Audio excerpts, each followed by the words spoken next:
Film Junkee Live. Superman Legacy, the Batman Part 2. We got rumors, updates. Let's check all that out. Moon Knight director talks about who's the better artist between James Gunn and Zack Snyder when it comes to DC and, yikes. Box office, The Exorcist sequel comes out.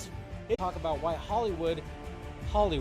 Martin Scorsese is not talking about superhero movies. No, he's going to talk about Barbenheimer. That's right. Let's see what he has to say. All that and so much more tonight on Film Junkee Live. I got nothing to say. We got playoff baseball happening right now. Monday Night Football. Why am I even doing this right now? But hey, please, continue watching.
Now you want to get nuts?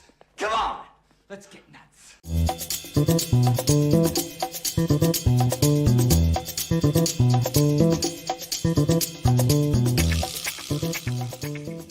Hello, everybody. What's happening? Sorry, I'm a little late. Technical difficulties, of course. Jeez. It's like, just can't catch a break when it comes to, trying to live stream sometimes. My God. Anyways, what's happening, guys? Welcome to Film Junkee Live. Yes, there is playoff baseball happening. It's a close game when it comes to... oh, boy. Close game when it comes to the Braves and Phillies. And I'm seeing that the Diamondbacks have already scored when it comes to the Dodger game. Uh-oh. Anyways, guys, subscribe to the channel. Hit that notification bell so you know when I'm doing this stuff. I appreciate it. Let's see who's out there. What's going on? Let's see. Oh, I should probably hit that. Why is that not working? Of course, because nothing's working. There we go. Sorry, hold on. Like I said, I'm just having all kinds of difficulties right now. There we go. Alright, I think we're good. Alright, Jesus Christ. Alright, what's going on, Steph? Hoping for a better Dodger game tonight. That was the only thing that went wrong this past weekend. Yes, the rest was definitely great, but yeah, yikes when it comes to that Dodger game. Alright, what's going on, Droga? Good to see you. We got Mr. Nobody. If Metamorpho will be in Superman, how will Superman fight a guy who can literally turn in Kryptonite fart cloud? I don't think they're going to fight. I don't think that's going to be the case, but what's going on, Eric? Happy Columbus Day. All right, that's right. It is Columbus Day, or Indigenous People Day, whatever the heck. The holiday was formally established in the U.S. primarily to help combat anti-Italian racism, like Apollo Creed said.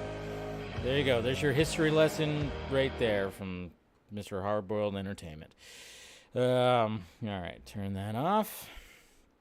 All right, what's going on? When it comes to, yeah, good to see you, Jason. I liked your drawing that you did of Zack Snyder. That looked pretty cool. Really enjoyed that. Let's see who else we got. We got Lane right here. Dave, what's up? Didn't know you were a fan of Incubus. I have him on loop since forever. Well, there you go. It's because you're too busy throwing shit at the Foo Fighters. That's what's happening there, Lane. So, but yes, it was a great concert for sure that I went to, the Incubus concert over at the Hollywood Bowl on Friday. And it was great. That's why there was no vodka stream, if you were wondering that still, but yes. Fatty God, what's happening? Good to see you. We got Cortez. I'm going to just keep it real. It's just funny hearing the comments from the Moon Knight director when he's made one of the most forgettable Disney shows. That's what's interesting about that is I thought it was one of the better ones, though. I mean, did you like She-Hulk better? Is She-Hulk more memorable? I mean, that's the thing. It's like, I mean, we'll get into it, but it's just the shade that gets thrown at the director. And I was like, well, I mean, I get it. Okay, yeah, his opinion I don't agree with, but at the same time, the shade at Moon Knight, when I thought that was the most unique of the shows, one of the more unique shows. When it comes to the MCU, I was like, because I thought it was darker, it was different, you know. But hey, whatever. That's just me right there. What's going on, W Games? What are your thoughts on Superman vs. The Elite, the best Superman movie next to Man of Steel? I don't know if I've seen that one. Not too sure if I've seen that. So then we got Max Wolf. What up? Give me an update for Batman movie 2. Yes. What's going on, Stephanie T? It's Thanksgiving. Wow, you guys have Thanksgiving on a Monday? Well, hopefully you guys got an extended weekend for sure. I'm guessing that was the case. So, yeah. So hopefully that was the case. So, but anyways, all right. That's pretty much it because hardly anybody watches my streams anymore. All right. So. The Dodgers just get. It's already 3-0. It's already 3-0 Diamondbacks. What is happening in the playoffs right now when it comes to baseball? I don't even understand it anymore. So, yeah, it's just so weird. It's so strange. What's happening in baseball right now when it comes to playoffs? Yeah, it's just weird. All right, let's go ahead and get to that tweets and let's see. Certain things. All right, I picked some certain tweets that we're gonna talk about right meow. So. Yeah, we'll go ahead and do that. But yeah, again, thank you guys for joining. And, man, I cannot believe what's going on. Man, the Diamondbacks. Man, screw the Diamondbacks. The Diamondbacks. What the heck's going on with the Diamondbacks? What's going on with the Dodgers, I should ask. Anyways. All right, so. Here we go. All right, we got a Fantastic Four update. Apparently, it's not really that much of an update, but it's kind of an update. It's something because everybody's wondering when we're going to hear about the cast of the Fantastic Four. And apparently, according to Collider, the Fantastic Four have been cast and will be announced once the strike is over. So, as soon as the strike ends, we're going to find out who is going to be playing the Fantastic Four. I don't know. It's kind of interesting because they couldn't do any casting before this or during the strike, right? Nothing when it comes to the actors could be made. It's just a little weird to me because I'm like, well, was this happening before? Was it happening before the writer's strike? And I forgot to change the background too. Hold on a sec. Yeah, so I'm like, it's just a little weird. It's just it's very strange when it comes to this. I don't know. So let's see. Hold on. Let me change the background here. Like I said, I was trying to get everything done on time, and it just wasn't working for me. But you know, it's all good. What the hell? All right. Oh yeah, it was right here. That's right. Sorry. What the heck is going on? Oh, that's what's going on. Jesus. You know, I'm doing like this once a week. You'd think I would... There we go. Change the background right there. Okay. Anyway, but yeah, we'll find out the Fantastic Four casting as soon as the strike's over, apparently. And then we got an interesting thing right here. Anybody who's a fan of the movie Heat, which is a classic movie, Michael Mann, all that. It's a great movie if you haven't seen it yet. Obviously, it brought Al Pacino and Robert De Niro together. And then, of course, there's Val Kilmer right there. I love this shot right here. But according to Michael Mann, because he did write the novel, he wrote a novel when it came to Heat 2, which is more of it's a prequel. It's not, obviously, it's not a sequel, but it's a prequel. And he says that's his next film. So we're going to, in fact, get a Heat 2, and Adam Driver could potentially star as a young Neil McCauley, which, of course, is Robert De Niro's character. So there you go. I was wondering what was going on with that. I didn't buy the book. Maybe eventually I will. But, yeah, any Heat fans out there? There's an update for Heat 2. Ridley Scott! What does he have to say about the Joker, huh? Oh, yeah, he voiced his opinion when it came to the Joker movie. He's worked with Joaquin Phoenix, right? Well, obviously, we got Napoleon coming out. So this is what he had to say when it came to his performance when it came to the Joker. He said, "I was blown away by Joaquin's outrageous film Joker. I didn't like the way it celebrated violence, but Joaquin was remarkable."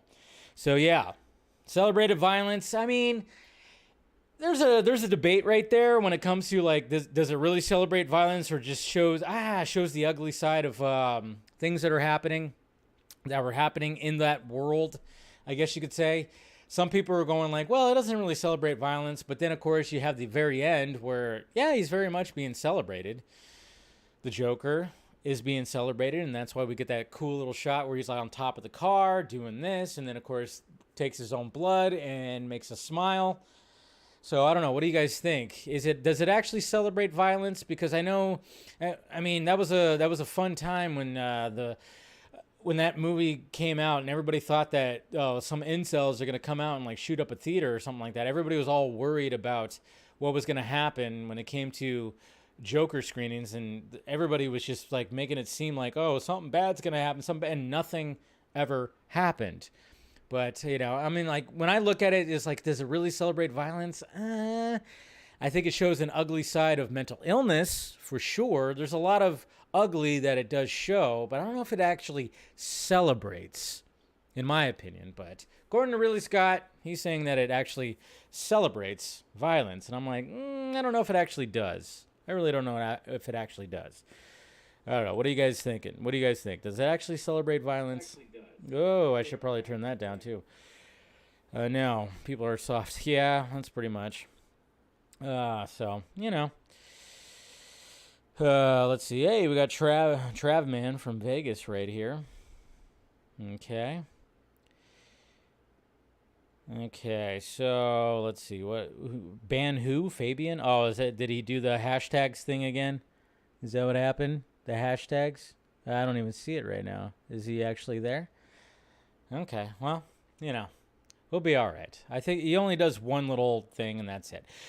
All right, let's talk about some Rebel Moon. We got a new image. First off, look at that. We got a new image of Ed Skrein or whatever. You know, obviously looking like M. Bison from Street Fighter right here. But yeah, we got a new image from Total Film, exclusive, of course. But we also got, of course, talking about the Rebel Moon director's cuts won't be quite like the regular director's cuts. Do you like this? This is hilarious right here. Look at this. I'm going to highlight it. Exclusive! The Rebel Moon director's cuts won't be quite like the regular cuts. Well, holy shit! Crazy. That's so weird. I always thought the director's cuts were like the regular director's cuts. What the fuck? No, of course not. It's Zack Snyder. It's something different. We already know this. We already know they're going to be R-rated and much longer. What are we talking about here? But, you know, we've already heard all this. We already heard all this because, you know, because obviously we have them talking about, especially Debbie. This is from Debbie Snyder right here. The difference this time is that we've planned for it. It's not an afterthought. You know, we've already heard all this. We've heard these things, so it's not anything new that we've heard when it comes to the director's cuts. She, of course, right here even says it's going to probably be, says we're still tweaking, but they'll probably be 45 minutes to an hour longer each one. You get more character. You get a lot more everything. It's not just a few deleted scenes. So, you know. So, just, I mean, this is from Debbie. We've already heard from Zack when it comes to the director's cuts. So, it's nothing really new, but we get a new image right here. We do get the new image of Ed Skrein's character. I like that. So, at least we get that, right? Not a bad image. Looks pretty cool. Got those priest people. That's one of them, of course, is holding a mother box looking thing, which is interesting. Obviously, you know, taking some pieces from the DC universe right there. But anyway, so yeah, it's not going to be quite the same. But now we got also the Eric Newman, who's a producer on Rebel Moon, talking about working with Zack Snyder. So we got his quote right here. It says, Zack Snyder and I made our first movie together many years ago, Dawn of the Dead. This is the Dawn of the Dead producer, which is still one of the highlights of my career experience, and we've stayed friends. We had been talking for a long time about doing, and there was a moment where I was hoping it would blah, blah, blah, blah. We've actually heard, I think, him talk about this before, but then, of course, he talks about the Star Wars universe. But to do sort of a Magnificent Seven in space-type story, the world, unfortunately, always has the threat of totalitarianism, and we must unite against it. It's more relevant now than it ever was. I mean, my God. Zack just finished Army of the Dead at Netflix, and I'm based at Netflix. And it just sort of made sense that we would do this together. But it's so fun. It's a massive movie. I would sometimes drive on to set and I would look out in the distance and think like, could that possibly be part of our show? That's what's always funny too. People in the business call it a show. They don't call it a movie or a film. They call it a show. And it's always the biggest thing I've ever done. He says that, and so it's really cool. I'm excited for people to see it. I think you'll love it. So I had some producers saying some nice things about Zack and Rebel Moon. But Rebel Moon, of course, is going to have some Funko Pops. And Funko Pops, yeah, gonna probably have to collect them all. Check this out. Look at this. What? Cora, Nemesis, Jimmy, Titus, Kai, and, of course, Atticus Noble right there. Of course, Ed Skrein's character that we just saw, obviously in that new image from Total Film. But, yeah, they're the Funko Pops so far right there. I mean, let's face it. Jimmy, the Jimmy Funko Pop, you got to get that one first, right? It's awesome. Look at it. Look at that. Jimmy is a Funko Pop. It's perfect. I mean, they're all pretty cool. They're all really cool. But, yeah, some Rebel Moon Funko Pops right there, but I think Jimmy is going to be the most. He's going to be demanded the most. Got to be, right? He's got to be demanded the most. Why wouldn't he be? Look at Jimmy right there. You know, I mean, when it comes to, it's going to be interesting to see that character development, especially with Anthony Hopkins' voice. That is voicing Jimmy. That's what I'm looking forward to the most, is that character and that character development, which we've seen when it comes to images of Jimmy and, you know, with the antlers or whatever, and the fact that he's going to have like this crazy arc for a robot.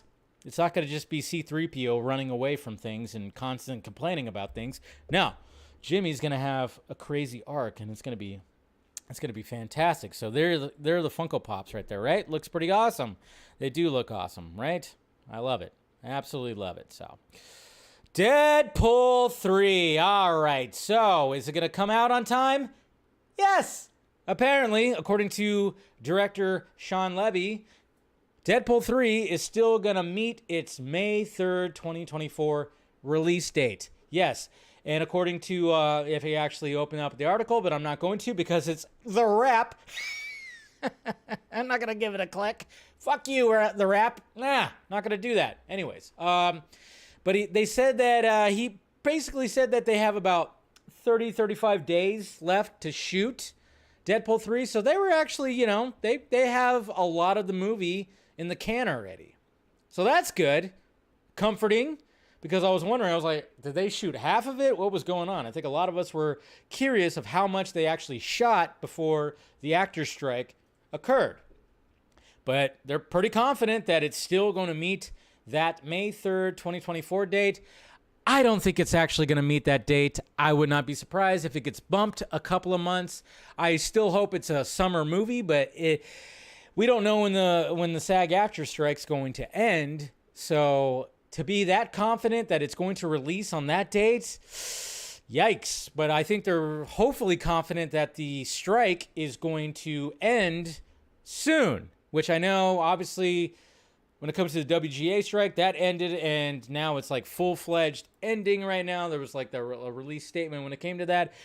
But it's like, well, we still got the actors, and it's a little bit different when it comes to those demands and meeting those demands and those negotiations. But hopefully it does. Hopefully it does, because this is the movie that's, let's face it, when it comes to the Marvels, and we've, you guys saw that the Marvels is going to be the shortest MCU movie that they've ever released. It's going to be like an hour and 45 minutes. It just seems like that's going to be, it could potentially still make money. It could, but it just seems like Kevin Feige is like going, no one is going to really care about this. This movie's probably not that great. And I'm sure there's going to be some backlash when the Marvels comes out.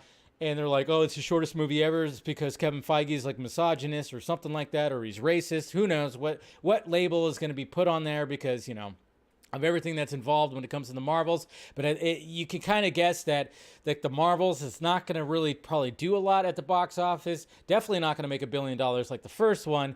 But, they're just kind of like, let's get past this one and then let's get to Deadpool 3, because Deadpool 3 is most likely going to do some business, obviously. When it comes to this, Deadpool being into the Marvel Cinematic Universe, Hugh Jackman also being there in that costume, in the yellow costume. And, let's face it. This is going to be the moneymaker.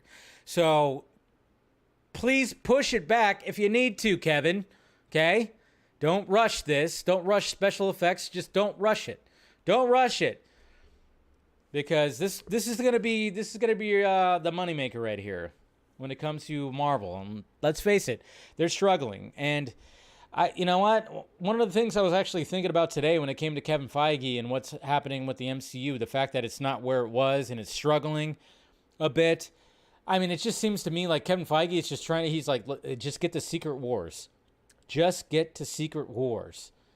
If we can get to Secret Wars, that's fine. Who knows what's going to be happening with King Dynasty, with everything that's happening, of course, with what's his name, that is obviously got some allegations on him and everything. So I think Kevin Feige, just the end of the tunnel right now is just Secret Wars, and then who knows what's going to happen after that. So, all right. And then this is dumb. This is dumb. I saw this today, and I was like, what? This is actually a thing? And apparently there's, people talking about this. But, I saw this on my timeline. Has Jenna Ortega replaced Rachel Zegler as Snow White? Here's the latest from the Gazette, Sci-Fi and Fantasy. I actually saw this. People are posting this. People are thinking that this is actually a thing. Are you fucking kidding me? My God. What is going on? Slow news? What is happening? No. Why would they actually do this? This would be, I mean, I know that Disney and Marvel, they're dumb. They're dumb. 100% they are dumb. But not this dumb. They are not this dumb to actually replace an actress who's already filmed the movie. They would not actually do that. This is so fucking stupid, but I couldn't believe it. And you know me, you know, my bestie, Miss Zegler, you know, when you know, obviously you guys remember when she quote tweeted when I posted about how she walked up to Adam Brody on the Shazam 2 set and then told him, I had such a big crush on you when I was a kid. And I thought, wow, way to make things awkward. And then, of course, she quote tweeted me saying, like, oh, yeah, here's the fun, please. And I was like, what? I mean, come on. I'm just saying, if roles were reversed, it would be really awkward, you know? If Adam Brody walked up to Helen Mirren and said, I had a big crush on you, or even Lucy Liu, that would be awkward. Okay, but of course, you know, you get a pass. You get a pass, Rachel. I get it. You could say whatever you want because you have been saying whatever you want, and a lot of backlash is happening. And I think that's why this bullshit news came about, was because people just thought like, oh, she's just like shooting her mouth off. She's going to get replaced with Jenna Ortega. And it's like, Jenna Ortega is shooting Wednesday and Beetlejuice 2. Why the fuck would she actually be available to do this? And I don't know. It was just kind of funny when I saw this on my timeline, and I couldn't believe it. I was like, my God, what the hell is happening right here? So I don't know. It's just dumb. So don't even believe it, folks. All BS. Whatever. I know. We're still talking about the Snow White stuff. I know, right? That's what's happening. I couldn't believe it. I really just couldn't believe it when I saw this. So there you go. Yeah. That's how slow news is right now, folks, is the fact that they have to come up with something like that. My God. And I'm like, okay, and I'll even give a compliment to Rachel Zegler. She has a great voice. Jenna Ortega, I don't think has the voice. Have we heard her singing voice? Did she sing? Has she sang? Huh? Yeah, I wouldn't think. So it was like, what in the hell? So, anyways, there you go. Just thought I'd give you some BS news as well. But anyways, all right.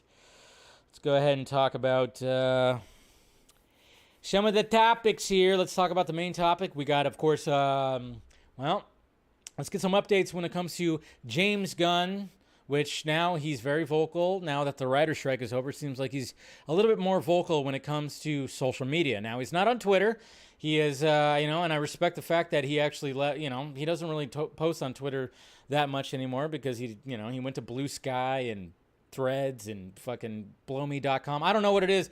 I don't know what the new thing is. I don't know if he's on something else. I just see the screenshots. They always make it to Twitter. So we got some James Gunn updates when it comes to things that are happening. Obviously, we know that we saw the picture of The Office where everything's like happening. They're putting up a bunch of Superman comic books and they're putting them up on the wall to try to get the vibe of like, yeah, we're doing Superman, so here's a bunch of Superman stuff. Cool. And then, of course, we have some things right here. First off, when it goes to Cloudy Bozo right here, who asked him, do you have your finger on the trigger waiting to announce more legacy castings as soon as the strike ends? And he said, yeah. Jimmy Olsen. Oh, wait, let's do this again. Hold on. There's a screenshot. So, Cloudy Bozo said, do you have your finger on the trigger waiting to announce more legacy casting as soon as the strike ends? Yeah. So there you go. Jimmy Olsen is probably going to be the first. And we all know that Skyler whatever guy, I forgot what his last name was possibly going to be in the running when it comes to Jimmy. And it was like kind of cool because I was like, oh, look at that. He's got freckles and he's got red hair. They're actually going to do it. I think they're actually going to do a ginger Jimmy, which is kind of cool. So we got that one first. Then we got this right here. James Gunn talking about a huge fan met with JM, I should say, the other day, in fact, updating him on Creature Commandos, which he created, and others, and talking about Justice League International. So JM Montes of course, the run of that. He's a fan of this version of Justice League, which, I mean, obviously James Gunn's going to be a fan of like a lot of versions of Justice League and whatever. I'm sure he's a big fan. He's a big fan. But you look at this cover, you kind of go like, well, you know, there's some people that are already there, I guess you could say, but I mean, who knows? I mean, it's not like this. I don't even know if they're actually planning a Justice League movie. But of course, fans, people on Twitter were always like, you know, like, oh my God, are they already thinking about Justice League? I'm sure there's a thought. There's something like on a whiteboard or whatever the heck. They're already talking about like Justice League and whatnot, but you know, I'm not thinking that this is going to be the lineup when it comes to that. You know, is Zachary Levi going to come back? Is Pierce Brosnan going to come back? No. But yeah, I just thought that was okay. So there was that, and then we got this right here. Eric asked, "What made you land on Guy Gardner of all the Lanterns? Not upset, the opposite. Just curious." James Gunn responded with, "I really love the character from, of course, Justice League International." So that ties into Justice League International, especially, but he also fits the story I'm telling with Legacy. So that's interesting. Guy Gardner fits in the Superman Legacy story, as opposed to, you know, a Hal Jordan or a John Stewart when it comes to a Green Lantern, or even an Alan Scott. Well, you know, so it's like, okay, so Guy Gardner, he fits in the story of Superman Legacy, and that's what I'm so curious about. That's what has me very curious and intrigued about Superman Legacy, because obviously it's still very much a Superman and Lois story, and we know that his treatment when it came to pitching Superman Legacy and pitching the treatment, he used the cover, of course, that had Lois on it from Rebirth, and her coming back to the planet. So that also intrigued me as well, because I'm like, wow, there's going to be a lot of Lois Lane in the movie as well. But I'm like, well, where does Guy Gardner fit in this? So I thought that was very, very interesting. Very, very interesting. And then we got right here, how long did it take you to write the first draft of Superman Legacy? Just curious. James Gunn replied, quite a few months. But that was after brewing upon it for years. Brewing upon it for years. It's like, yeah, but remember, James, you did say that you were like, no, I passed on it. But then, of course, maybe it just stuck in his head. Because when he came to DC, they offered him Superman. Right off the bat, he turned it down. But I guess, apparently, it was brewing in his head for a little bit, trying to figure out, like, it was always in the back of his head. How could he do Superman? How could he do Superman? I don't know. And then after somebody said, DCU updates right here said, did the idea come like an epiphany, or did you have to toil away over it? Years of thinking followed by epiphany, which, of course, he has said before as well, that all of a sudden it hit him and he realized how he could do Superman. Which I was like, all right, good. He turned it down at first, did Suicide Squad, which was more up his alley. And then it was brewing in his head, and then he had an epiphany, a little bit of like that. And then it's like, all right, cool. All right, epiphany, cool, whatever. Yeah, all right, fine. They also probably backed up a dump truck full of money and said, hey, you want to be the head of DC Studios? And then it was like, oh, I have an idea for Superman. And is part of the idea of Superman he's going to go into space? Maybe, maybe not. But he posted this right here as well. And then, this was Jim Lee posting this, and he reposted, I guess. But he posted this image right here of Superman just kind of flying in space. And I saw some people talking about Superman flying in space, and it is kind of interesting when it comes to the concept of Superman flying in space, because obviously this has been shown in the comic books. It was shown in the Christopher Reeve movies as well, especially when he faced Nuclear Man and whatnot. And we've seen Superman like fly into space, but at the same time, like, you know, when we have that iconic shot of Superman flying, you know, just out of the, you know, just he's like in the first layer of space. He's not deep into space. You're not deep in the space. And revisiting Superman the Animated Series has been kind of fun too, because when he goes deep into space, he does have a space suit, and he, of course, the spaceship that brought him to Earth, it didn't crash. So what I love about Superman the Animated Series is that they still save because it actually lands as opposed to crashing. So they use Superman's spaceship to like go into deep space. So I actually like that concept better. I hope we don't get like just Superman flying into like, deep space, I guess you could say.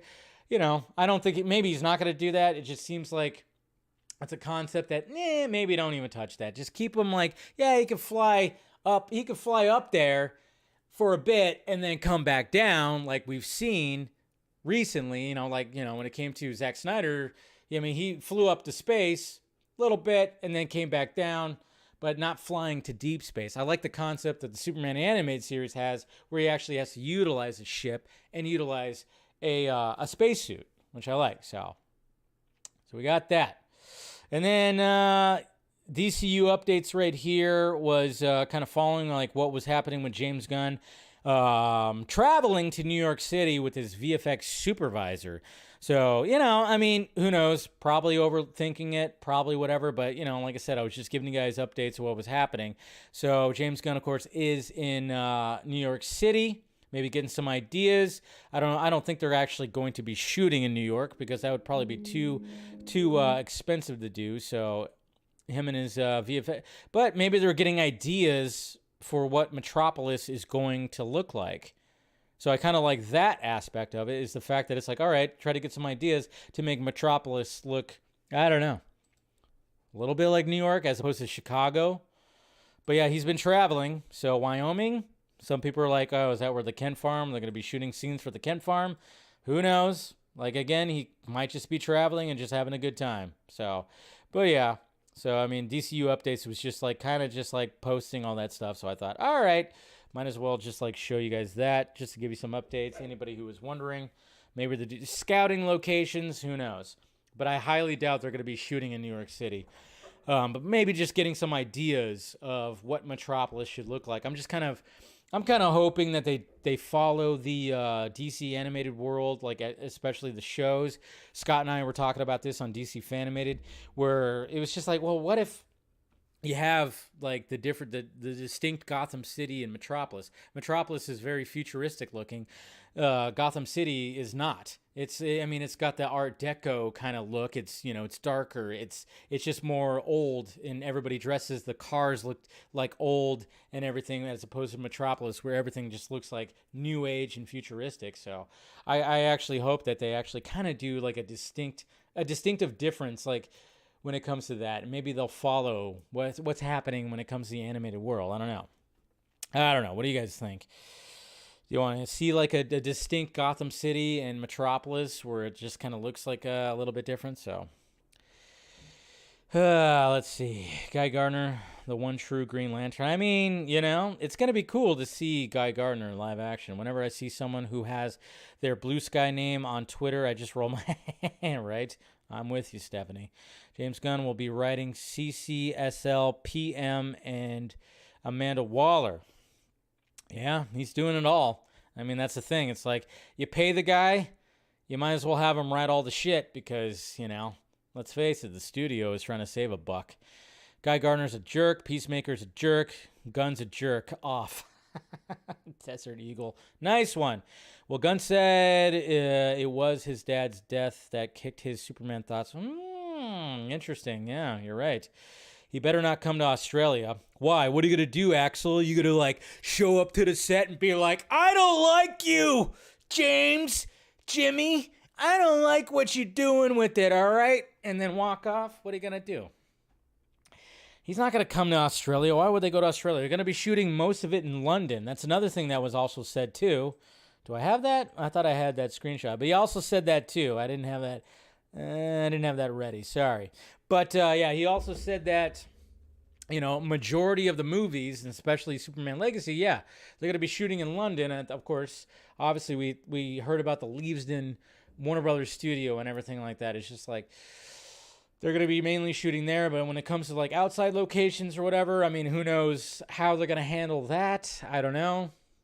But yeah, I think it'll be, they're definitely scouting some locations, I would say. And maybe that's why he's like kind of display like that. I wasn't trying to do an impression of you. I can't really. I mean, I could try to do an Australian accent, Droga, but I'm not going to do an Australian accent. I'll butcher it. So don't worry. I wasn't imitating you. Okay. His VFX supervisor said he's traveling because he's working, so they are scouting locations. And James already said Legacy will be shot all over the country. Okay, so there you go. So going to be multiple locations. Yeah. So that's what they're going to be doing right now, and they're just like kind of jumping all over the place. It's just kind of wondering, like, okay, so is he just documenting all that? The Wyoming place, I don't know Wyoming. What's going to be happening there? Fortress of Solitude. Are they going to have a Fortress of Solitude? Maybe. I don't know. That's what's going to be interesting. So, but anyways, then we got Matt Reeves. We got Matty Reeves right here, and yeah, let's talk about Matt Reeves quickly. Not quickly, but well, it's just a rumor of a villain, of course. But yeah, Matt Reeves, apparently, when it comes to, like, we're all wondering who's going to end up being in the Batman Part 2 and Part 3. We got to remember that it's not going to just be one more movie. We got 2 movies that are going to be coming out. And if they're going to be as long as the first one, we're going to have like 6 plus more hours when it comes to Batman, when it comes to the Batman universe. And I'm kind of wondering what Easter eggs and what's going to be teased in the Penguin series as well. What names are going to be dropped? They're going to be name drops. What's going to be, just Easter eggs. And of course, when it comes to recent rumors, when it comes to villains, and obviously there's Mr. Freeze has always been talked about. He even talked about how he'd like to do a Mr. Freeze. That would be interesting if they actually could pull that off in Matt Reeves' more grounded but not so grounded world, if that even makes any sense. It's grounded but not that grounded when it comes to his Gotham City, when it comes to his Batman. But then, of course, we had Clayface. And everybody was going like, how is he going to pull off Clayface? Because everybody obviously was thinking about the new Clayface, the Clayface that Batman the Animated Series created, which of course was big clay monster, voiced by what's his name. So obviously it was like, okay, so yeah, that wouldn't make sense in it. But if you take the Golden Age Clayface, which was not the big monster that could shape shift and change into people, it was somebody else that was more like, you could do imitations and you could do some things with it, but not quite as fantastical.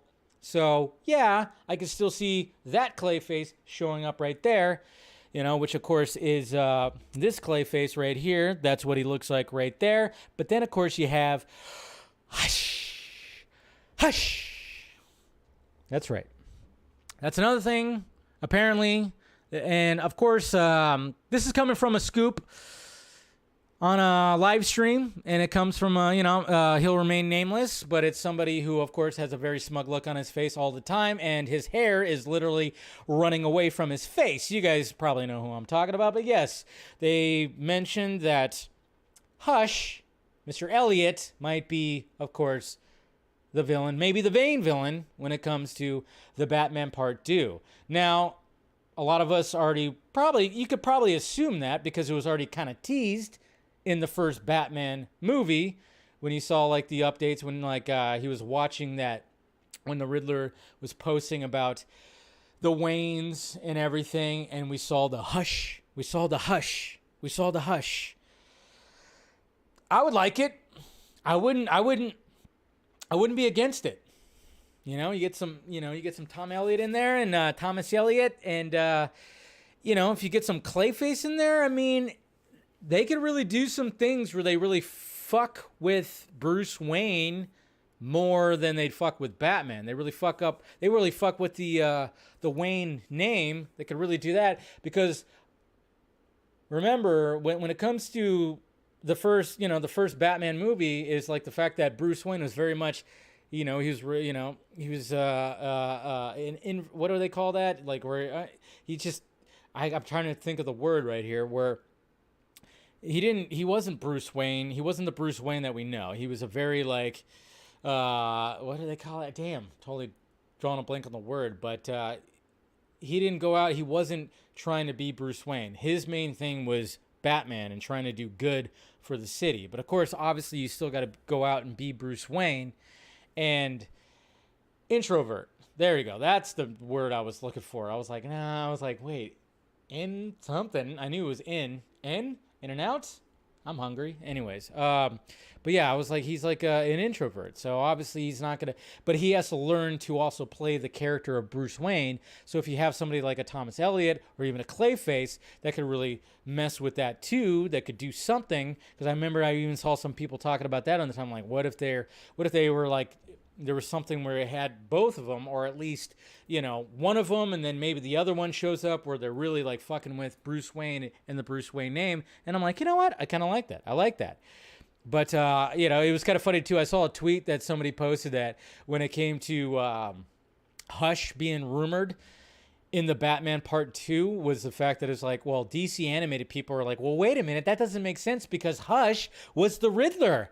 I watched the Hush animated movie, and it's the Riddler, but he's already...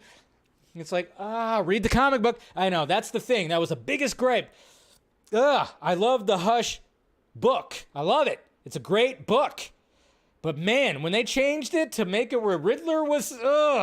that's just... Holy shit, did that leave a bad taste in a lot of people's mouths. That was an interesting choice. Because it's not a terrible movie, but the fact that they were like, they switched that up a little bit, because obviously the Riddler's involved, but it wasn't quite that. I mean, it's going to be interesting if Hush is actually going to be a villain in Matt Reeves' universe, how he handles it, because, I mean, obviously he already established the Riddler, so it's probably not going to be, he's not going to go the DC animated universe route, not at all, but he could do something with it. And obviously the Riddler still alive. We got the Joker there as well. I think the Joker will still not be, like, of course, a main focus. Not yet. Not yet. Not yet for sure. So, anyways, we need Mr. Freeze in the Batman 2 movie. Yeah, I mean, again, we had the first Batman movie had the Rogues Gallery. It had the main Rogues Gallery in it. We had Penguin, Catwoman, Riddler, and, of course, the Joker. I mean, that's like the main four. That is the four, and they were in it already. So, and we haven't established Batman, so I don't know. You could have maybe a Mr. Freeze. I don't know. I would be very curious to see how he pulls off a Mr. Freeze in his world. So, Clayface could be easy. Have him be someone with no face who disguises themselves with makeup. Yeah, I mean, there's stuff like that and prosthetics. Yeah, I mean, you know. Fernando Jr., that what I tell a lot of people, read the comics, then movie, then yeah, exactly. But yeah, that left a lot of us with a bad taste in our mouths, the way that they changed the ending of the Hush movie. Tet, what is happening? Do you agree with Gunn? We've never had a real... He said that? We never had a real... Oh, you're talking about like his old tweets? No, I don't agree with that. No, I think all the Batmen have been great in their own unique fashion. You know, obviously, Ben Affleck's my favorite one, and I think he's the most comic book legit. He's the most comic book Batman, 100%. So I'm kind of curious. I'd be kind of curious to hear what Gunn thought about Ben Affleck's Batman, to be honest, after hearing all the other stuff when it came. He didn't like Keaton's Batman. He wasn't really even a fan of Bale's Batman as well. So I would actually be curious to see what he thinks about Ben Affleck's Batman, to be honest. Clooney was a good Bruce Wayne. Clooney was a good Bruce Wayne, and Clooney's Batman and Robin, you watch it like that is an updated Batman 66. That's the way I always say it. It's an updated Batman 66. That's exactly what I always say with that. Okay? I can watch it. It's guilty pleasure. Guilty freaking pleasure. So, all right. Let's see. Hey, Dave, a.k.a. Film Junkee, you know how about put Mr. Freeze in the Batman 2 movie post-credit scene? Yeah, I mean, like I said, I mean, it's not going to be just one movie. Not going to be just one movie. So we're supposed to get 2 more movies. So, I mean, there's room for all of them, you know? There's room for all that. So, let's see. Did I pull this up right here? Nope. Hold on. I wanted to pull up the entire article. I only pulled up one thing. All right, let's go to the next topic right here, which of course is oh boy. You want to rile up the Snyder fandom? This is how you do it. This is how you do it. Na, na, na, na, na, na. This is how we do it. Well, I mean, first off, Oscar Isaac, apparently, according to Arabic Marvel, he said that he's never been more proud of a project than Moon Knight. And when it comes to Moon Knight, again, like I was saying at the beginning of the stream, is the fact is like that was the most. I thought that was like the most unique when it came to the shows, at least. I was like, oh, okay, this is darker. This is a different character. It's not really too much tied to the entire Marvel Cinematic Universe. I like Oscar Isaac. I like the whole dual, not just dual personalities. It was, multiple personalities. Like that aspect of it. Now, was it fully executed the way that I wish it was? No. There's some flaws. There's some gripes that I have when it came to the whole series. But overall, I liked it, and I thought it was something unique. But, of course, we have right here, let's see. I gotta find it. Hold on. There we go. Hold on. Where is it at? Yep. Let me find it here because I totally forgot. I pulled the wrong tab when it came to this. Give me a moment here, folks. Talk amongst yourselves. What's the score of the game? It's on commercial. Okay. Everybody know, yeah. I say Mr. Freeze, okay. And then Shane says, what are your predictions for the Grayson Robin suit for the Batman 2? That would be interesting. My predictions for the Robin suit for the Batman 2 are going to be based off Grayson's Robin comic appearances from 1940 and now. Yeah, obviously there's got to be something. There's got to be something that looks Robin-esque.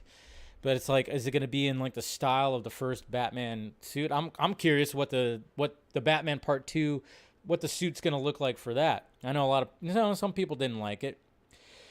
Some people didn't like the Batman suit. I liked it. The cowl, of course, was a little interesting, a little weird, but didn't bother me.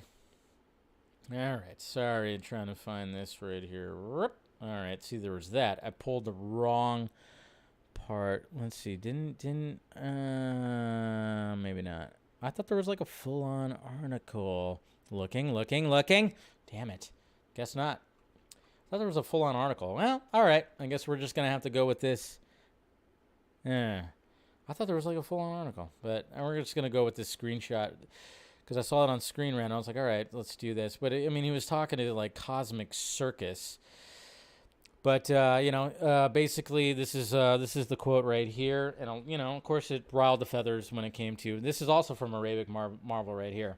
So, Zack Snyder's work and all the movies he made didn't appeal to me. I liked James Gunn's films much more. I think he's a much greater artist and a very clever writer. And he will do excellent work for DC. This is, of course, Mohammed Diab, in an interview translated, of course, from the Cosmic Circus. Someone's trying to get a job in the DCU, huh? Sorry, I didn't mean to. Yeah. But you could kind of tell that maybe he's kind of like, hey James, can I get a movie, a show, or something like that? Which, yes, 100%, I believe that yes, he was kind of like, let me reach out there and jiggle James Gunn's balls a little bit and be like, hey, yes, you're better, you're much better. But at the same time, it's still an opinion. And I did quote tweet that, and I was like kind of interested to see where everybody stood when it came to that. And a lot of, some people were saying like, well, it's not professional to do that. And I'm like, yeah, I 100% agree that. It's like, yeah, but at the same time, some people were like, yeah, he full on trashed him. I'm like, I didn't see him actually trashing him. He just said one was better than the other. That's the way I was kind of looking at it when I read the quote, was he just felt like, it didn't appeal to me. Zack Snyder stuff didn't appeal to me, which is perfectly fine. Doesn't appeal to you? Perfectly fine. And then he was like, oh yeah, James Gunn this, James Gunn that. And it's like, okay, yeah. So, but at the same time, of course, when you're looking on Twitter and you're going like, oh yeah, you're seeing people just going like, what the hell? But I'm like, well, it's an opinion, It's not, there's no fact or fiction when it comes to this stuff. It's an opinion, just like, it's subjective, as we've said before. Do I agree with it? Absolutely not. I think Zack Snyder is the better artist, 100%. He is. to me a better artist. But I mean, I get like when it comes to James Gunn's older movies before Guardians of the Galaxy, like Super and Sliver and those types of movies, I'm like, well, they were very much. I thought Super was actually pretty damn good. I liked Sliver too. That was more like reminded me of like an '80s type of horror movie and stuff. So when it comes to writing, it's like, yeah, James Gunn can have some good dialogue, can have some good things when it comes to his writing, but sometimes, yeah, it does get overboard when it comes to the jokes. When it comes to the jokes and trying to do like the shock value might go overboard for my taste. So it doesn't, maybe some of that doesn't appeal to me or doesn't appeal to us. So to me, I just didn't really care that he said this, but of course there's some people that cared because they were like, and then they start shitting on, of course, Moon Knight. And I'm like, yeah, but Moon Knight was like a really unique MCU product. It was different from a lot of the stuff that we've already seen. So I'm like, I'm like, okay, it's whatever. What could he do? Fans will be fans. And of course, directors will be directors. And it's like, yeah, but he was asked. He was asked about it. So what can he do, right? Batten says, Cal, let's see. Film Junkee, I want to see Matthew McConaughey as Two-Face. Who the fuck even asked this guy? He couldn't even cast a Jewish actor for Moon Knight.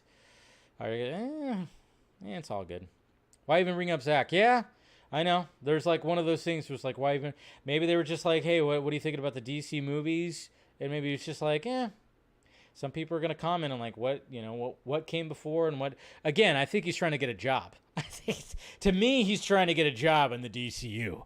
That's the way I was more approaching it, as he's trying to be like, hey, and he's being in the MCU, he was like, all right, I got to cheer for my team. So James Gunn was on that team. I don't know. He brought it up for a reason. Shane restored the Snyderverse. We will not stop nothing. All right. Well, or you could support the new Snyderverse. Shane, we could do that. Support the new Snyderverse. Because it seems like things are moving forward over here. So let's just support the new Snyderverse over at Netflix. I would suggest doing that more than trying to magically restore the DC Snyderverse, because DC's kind of a mess right now. So let's go ahead and support the new Snyderverse instead.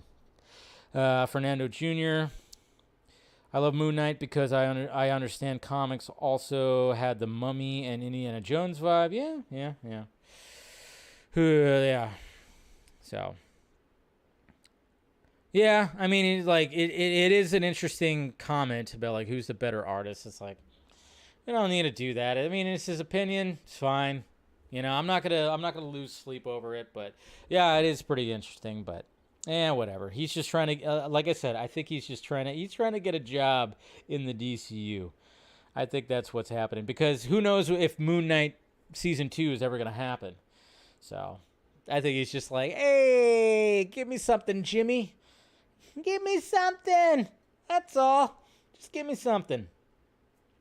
Give me something good. Box office. All right. Who went to the movies this weekend? Huh? Who went to the movies this weekend? Anybody? I didn't. I was too big. Well, we thought about going to the movies. I wanted to see The Creator again. I mean, I enjoyed it. I have my gripes about it. And it's interesting to see what people have to say about The Creator. But of course, we have The Exorcist Believer. Fuck this movie. That's all I got to say. Fuck this movie. This, again, Hollywood. And this is an example of what I'm talking about here when it comes to The Exorcist Believer. When I saw that first trailer, I was like, I'm not a believer. I'm not a believer. Okay? I'm not a believer.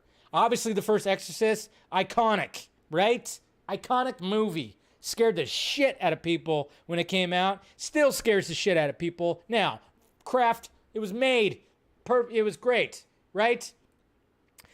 But here we go when it comes to the box office over this past weekend. What did The Exorcist Believer do? It made $26.5 million domestic. Overall, it made 44.2. Ugh. So not as much as they probably wanted it to make. Now, the budget was small, naturally, which is good. The budget was small. But from what I gathered is Universal Pictures paid a hefty price. I think it was something I read, something about them paying about $400 million for the IP because they want to do like a whole new trilogy. So even though the budget for this initial movie was small, and I think it was something around 40 million or 30 million when it came to this movie, okay, that's good, but at the same time, you still dished out a ton of money, hundreds of millions, and I think it was about 400 million to pay for the IP. That is not a good investment when you're looking at this box office right here. And of course, Paw Patrol is doing well. Paw Patrol, I mean, naturally it's going to do well. Look at that, 86.6. Probably didn't cost that much. Good on Paramount.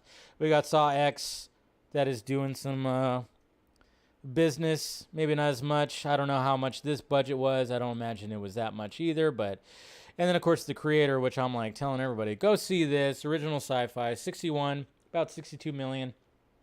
It had like an $80 million budget on it.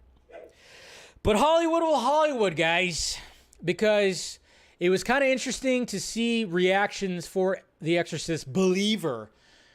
Such a stupid title for a sequel. I mean, they've been trying to do things with The Exorcist so much. They try to do sequels. They try to do prequels. Remember, they had the Paul Schrader.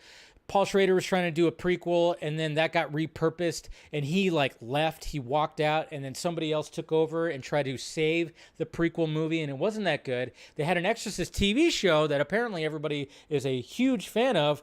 And they were going like, well, why didn't they capitalize on this? This was actually good. But when it came to this Exorcist, obviously they had, what's her name, come back. And then it was Ellen Bernstein. And it's kind of funny right here because I'm seeing a quote. This is what was out there. That director David Gordon Green reveals that Ellen Burstyn was skeptical of the sequel, and it took some time to get her on board. Yeah, you think? She didn't want to come back, especially with whatever the hell you were giving her. Because according to people who've seen it, and I haven't seen it, and I kind of wish I did see it just to see what it was, you know, what everybody was talking about it. But apparently she's only in it for about 10 minutes. Okay, it's not like she's in it throughout the movie. Obviously she plays a mom, of course. And I did see a clip.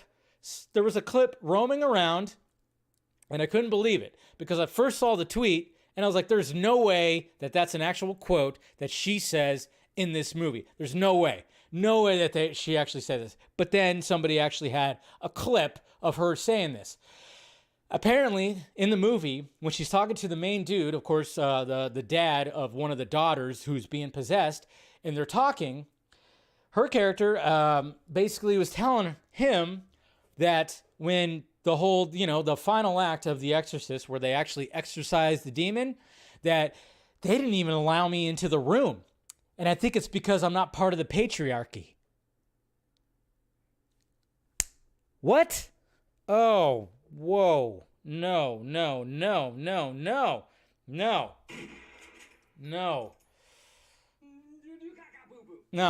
Oh, good God. Yeah. So they actually had that line for her to say in the movie, that she was upset that she wasn't in the room during the exorcism of her daughter because she wasn't part of the patriarchy. Those priests died. They died saving her daughter. God for fucking bed. Oh, I swear to God, guys, I saw the clip, couldn't believe it myself. And I went, you actually had her say that. The freaking final act, when that is all happening, it's a good thing she wasn't in the room. They died. Saving her daughter. Oh. Again, Hollywood to Hollywood. And they try to capitalize on this iconic film. They brought her back. Somehow they got her back. And they shit. They shit on the original. Ugh. Good freaking God, man. Yeah, so that's what I was talking about. Hollywood will Hollywood. And I when I saw the reactions from people, it was like Wednesday night, I think it was.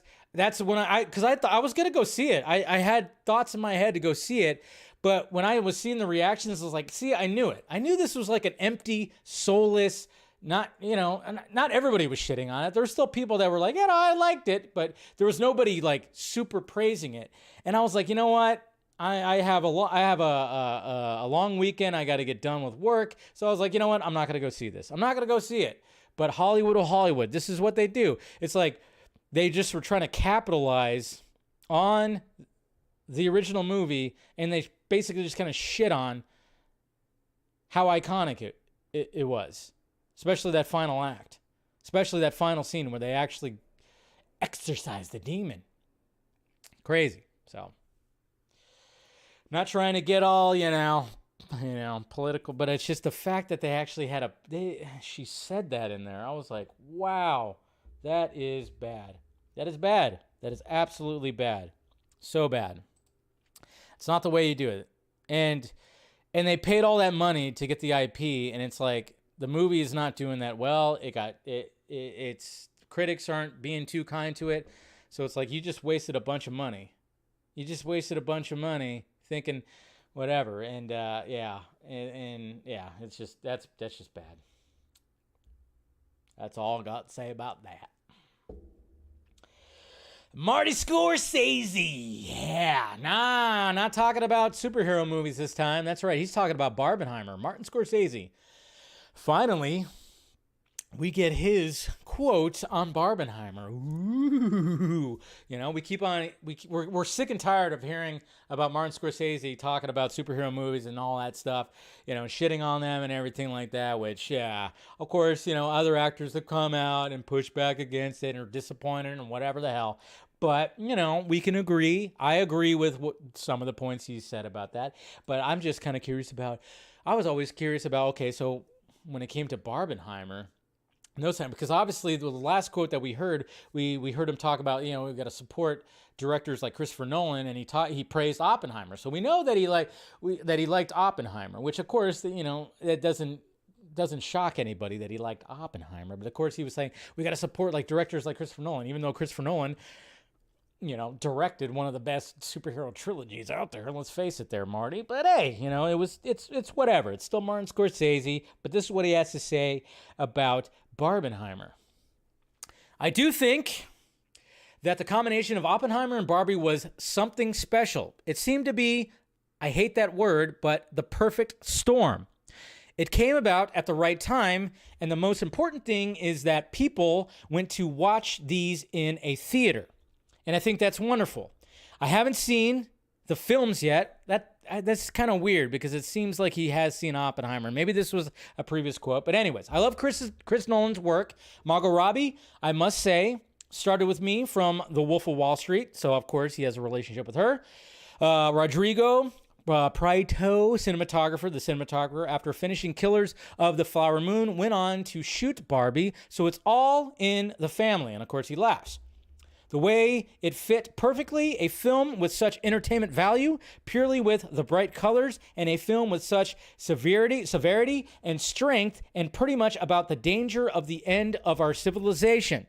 You couldn't have more opposite films to work together. It does offer some hope for a different cinema to emerge, different from what's been happening in the last 20 years, aside from the great work being done in independent cinema.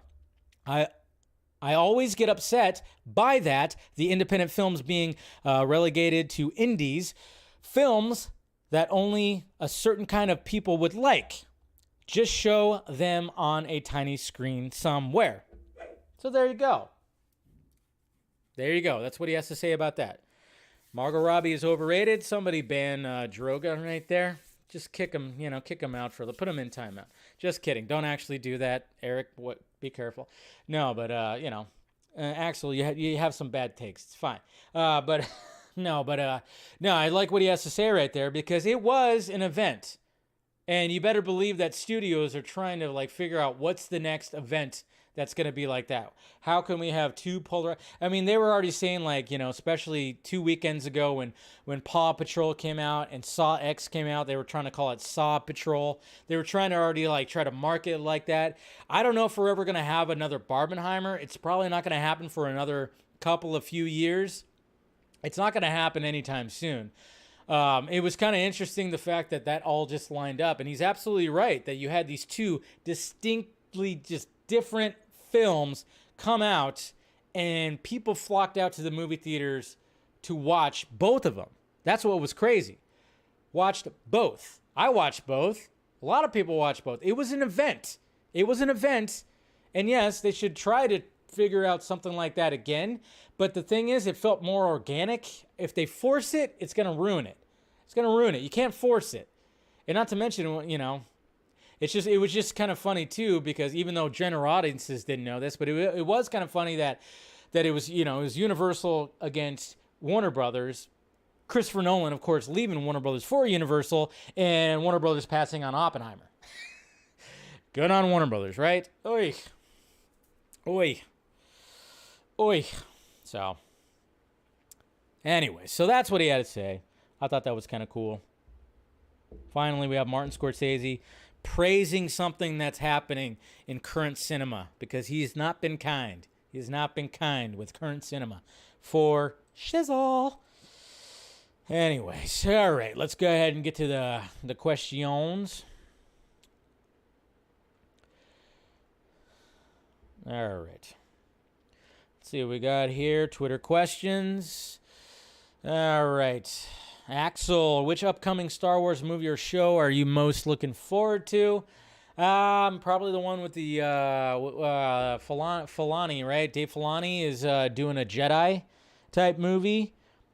With the origin of the Jedi, more of the origin of the Jedi. I forgot which one that was. I know there's I'm trying to remember exactly what it was, but I'm looking forward to that one.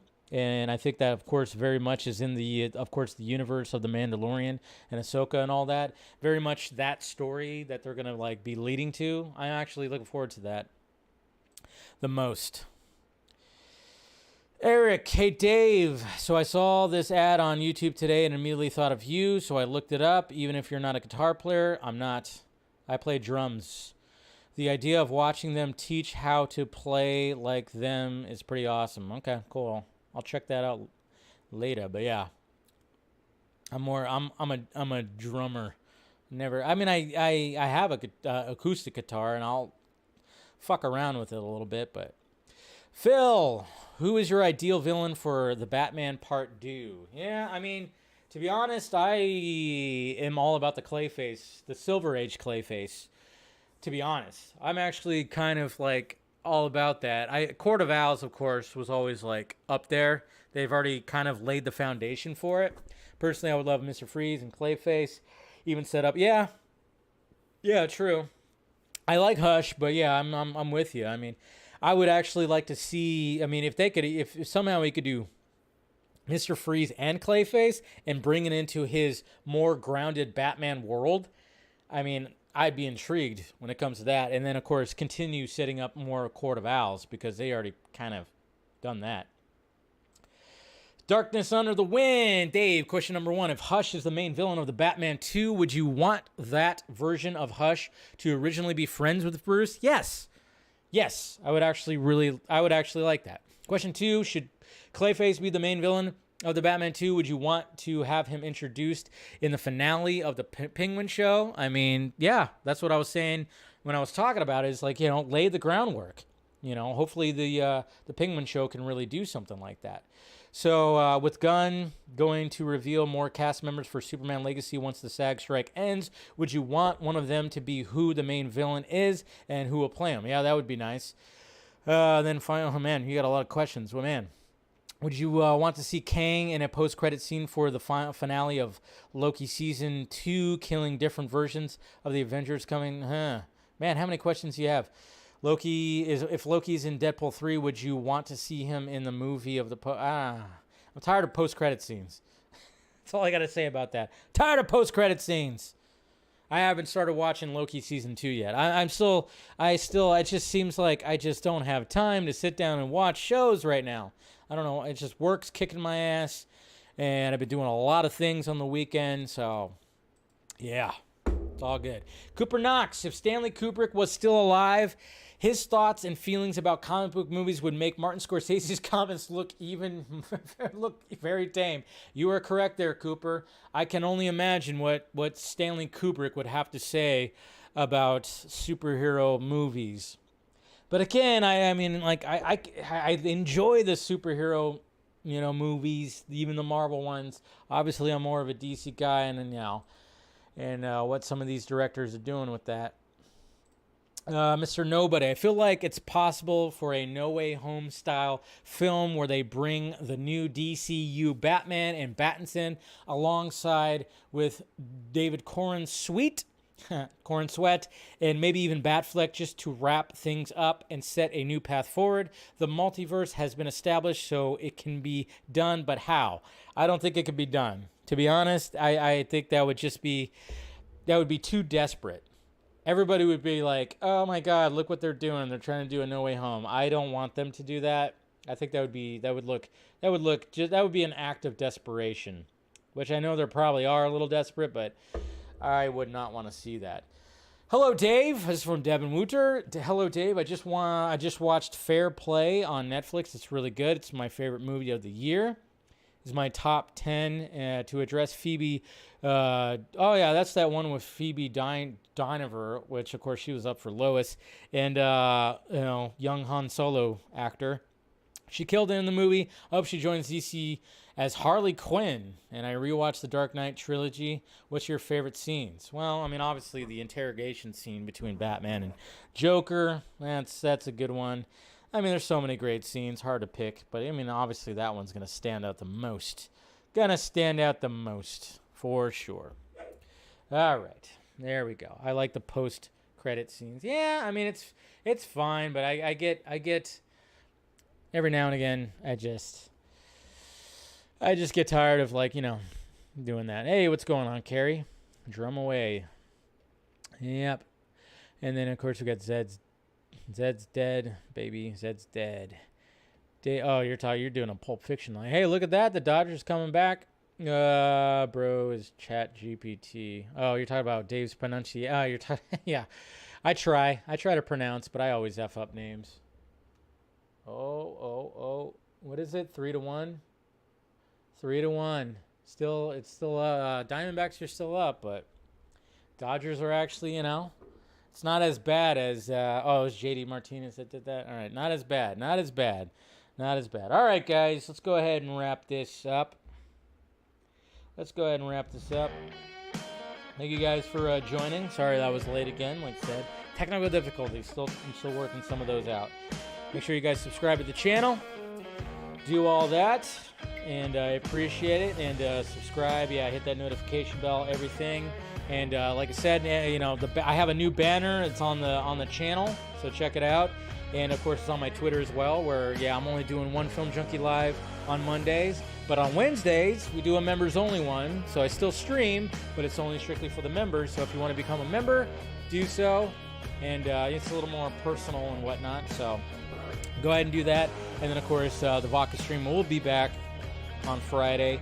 And we'll have a good time with that. So, all right, guys. Love ya. Where am I at here? All right. Love you guys. And I'll see you guys. I'll see you members, of course, on Wednesday. But, of course, I'll be posting videos all throughout the week.